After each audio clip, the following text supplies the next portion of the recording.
Carl, thanks for joining us. Good to be with you. December is the 100th anniversary of the Federal Reserve. What makes this a significant milestone?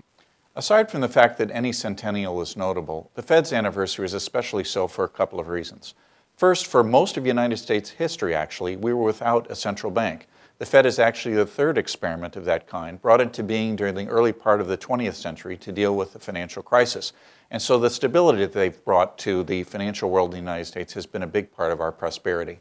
And secondly, the Fed has set the tone for central banking around the world with its thinking and with its strategy.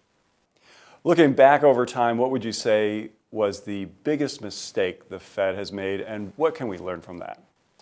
By acknowledgement, the Federal Reserve made an error actually in the 1930s in trying to curb a lot of the leverage that was going on during the great stock market boom. They actually ended up draining liquidity from the financial system at exactly the time that it most needed it, and actually ended up prolonging the depression that ensued. Obviously, we've had a chance to learn from that in recent years, and thankfully Ben Bernanke was a student of that period and has since been adding a lot of liquidity to the system in the hope that credit will flow more freely. And what would you say is the biggest achievement of the Fed? Certainly the recovery from the 2008 financial crisis is very notable. But I would say more broadly, the Fed's efforts to contain the rate of inflation that began in the late 70s with Paul Volcker's hold over the money supply has to be the overriding achievement of its first 100 years. When inflation is low, investments prosper, markets perform well, businesses know what things are going to cost, and consumers have some certainty. That enables the economy to operate at its peak, and we've been very fortunate to have low and stable inflation now for a generation. Looking ahead to the next century, what will be the key issues?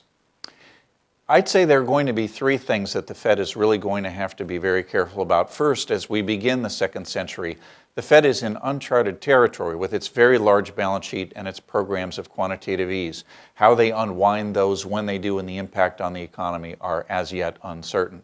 Secondly, there's a lot of question about what the Fed should be striving for. Does it have the right objectives, the right mandates, or should they simplify their mission into simply controlling prices?